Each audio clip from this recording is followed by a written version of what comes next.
Welcome to a journey into the darkest corners of the human psyche, where monsters aren't born from shadows, but from our own minds.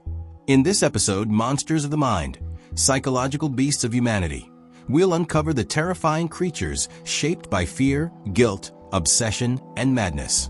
From ancient legends to modern-day metaphors, these inner demons reveal more about us than we dare to admit. Are these monsters real, or are they reflections of something much deeper within?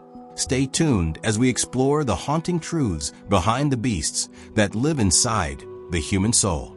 Monsters of the Mind, Psychological Beasts of Humanity. The invisible beasts within. Monsters have always haunted humanity, creatures with fangs, claws, and inhuman hunger.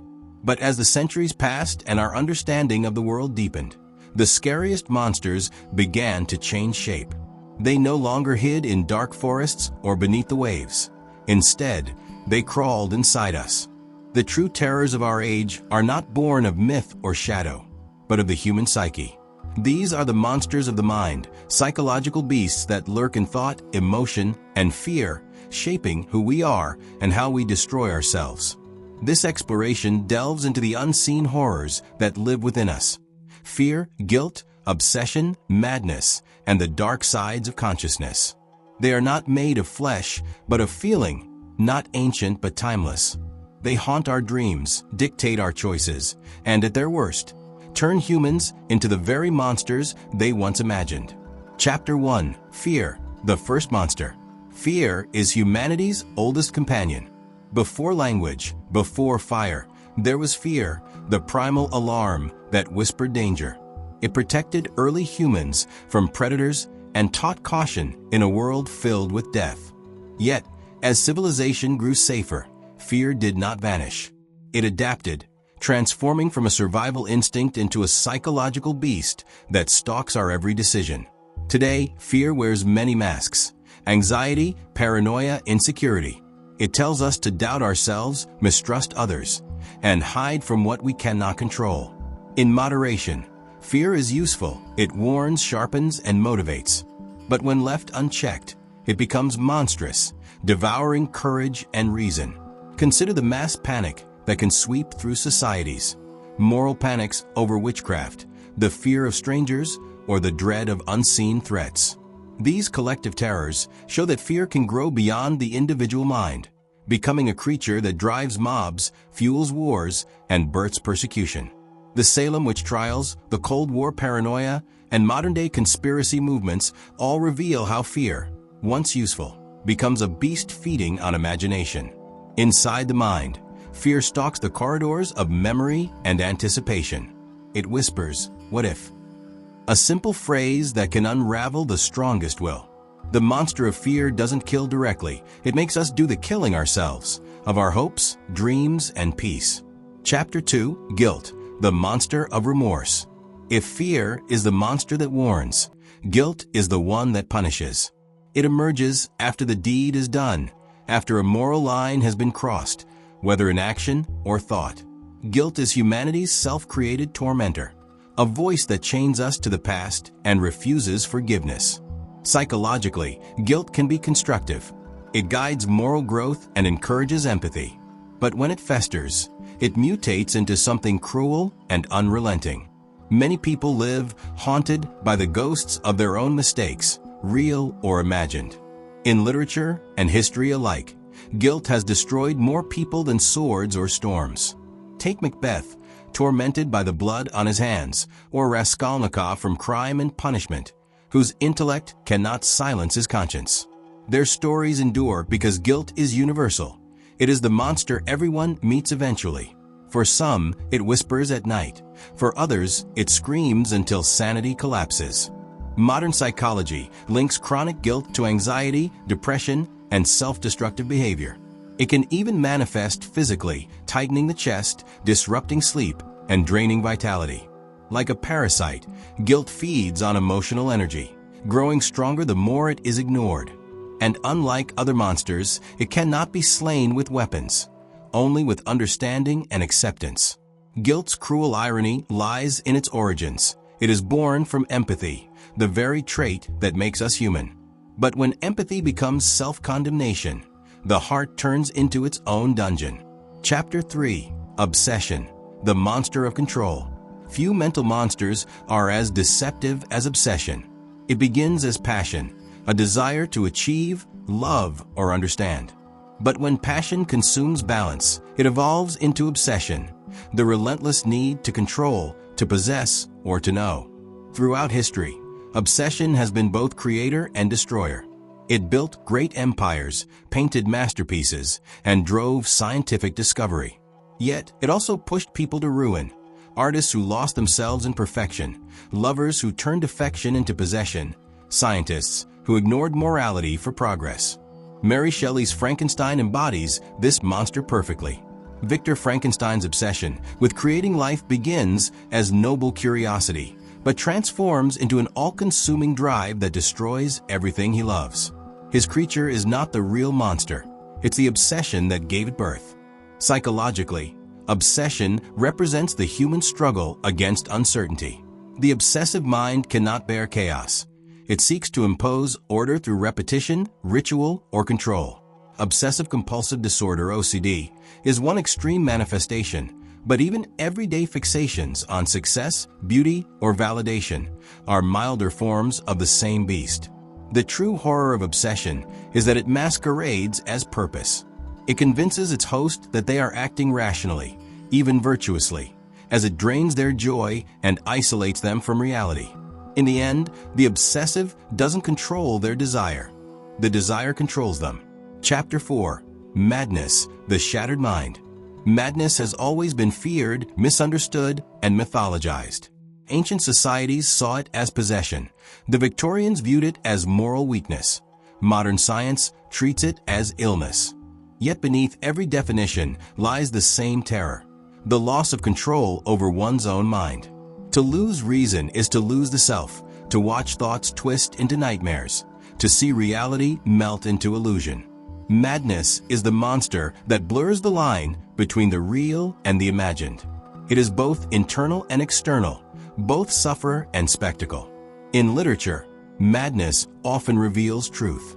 Hamlet's feigned insanity exposes corruption.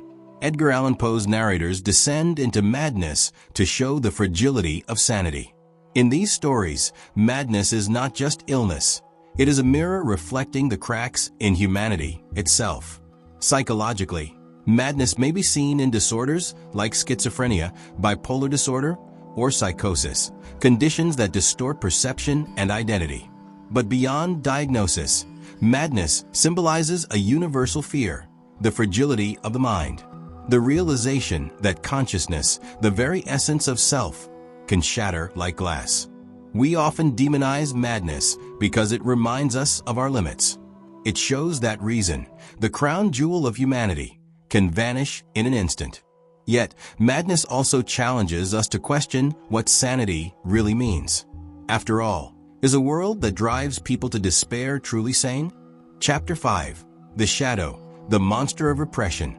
Carl Jung, one of psychology's great thinkers, described a concept called the shadow, the hidden side of our personality, containing everything we deny, repress, or fear within ourselves.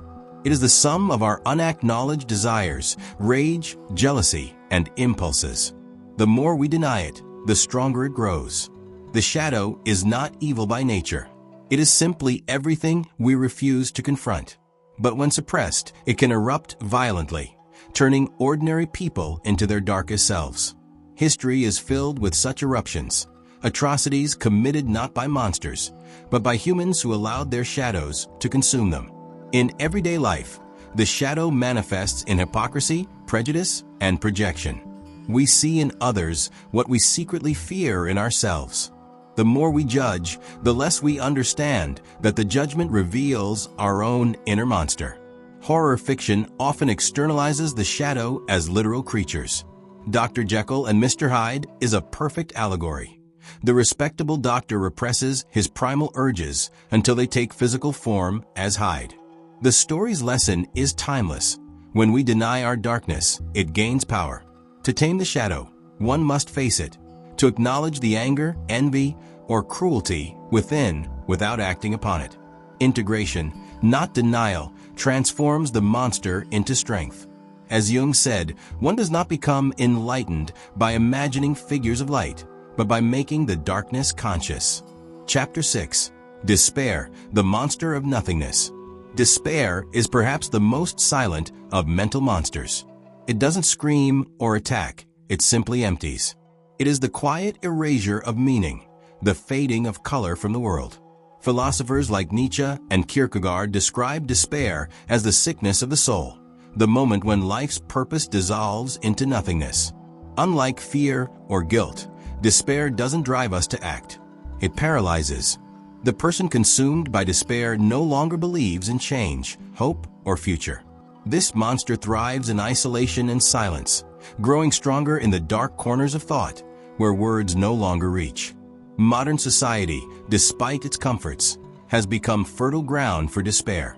The pressures of perfection, the illusion of constant happiness, and the loneliness of digital life have made inner emptiness epidemic.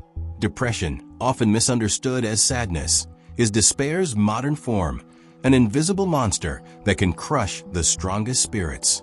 In mythology, despair is represented by creatures that devour light, the black dogs of folklore, the shadow beings that drain vitality, or the abyssal leviathan that swallows hope.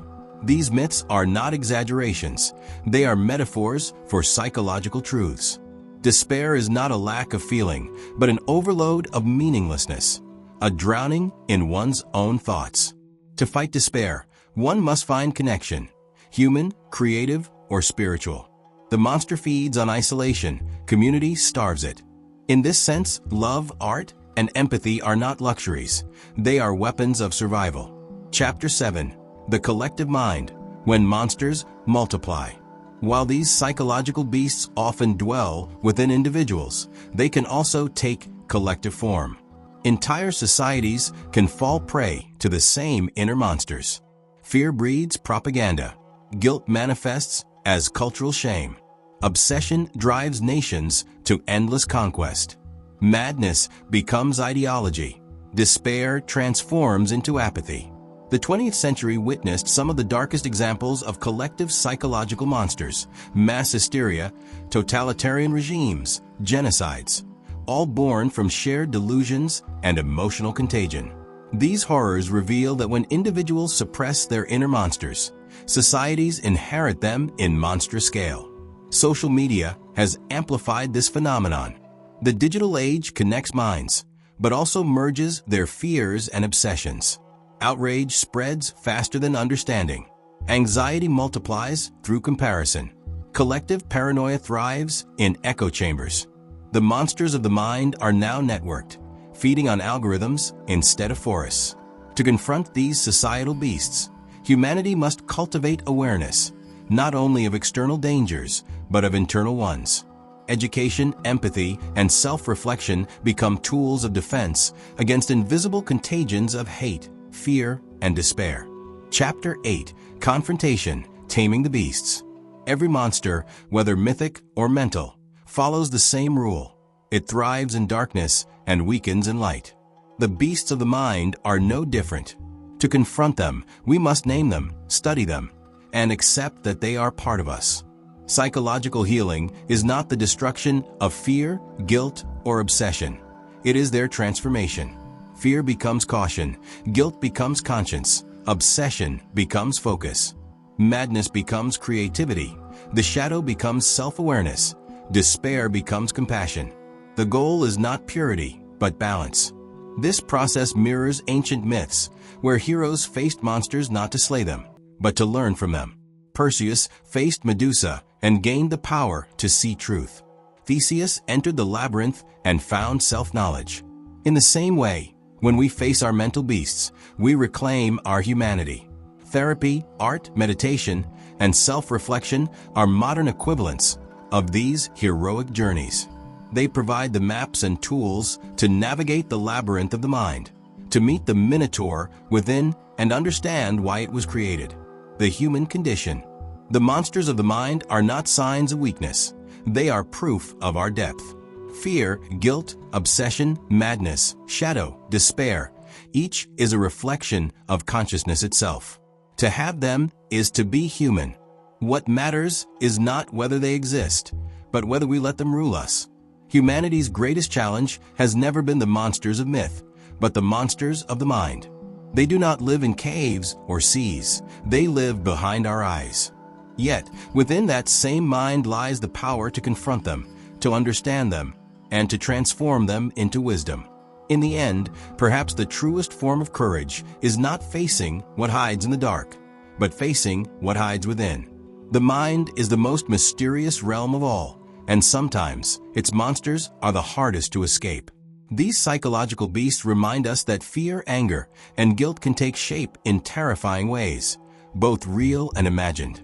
If this journey into the human psyche made you question what truly lurks within, don't forget to like, share, and subscribe for more explorations into the unknown. Leave a comment below. Which inner monster do you think humanity fears most? Until next time, remember, the scariest creatures may not hide in the dark, but in our own thoughts.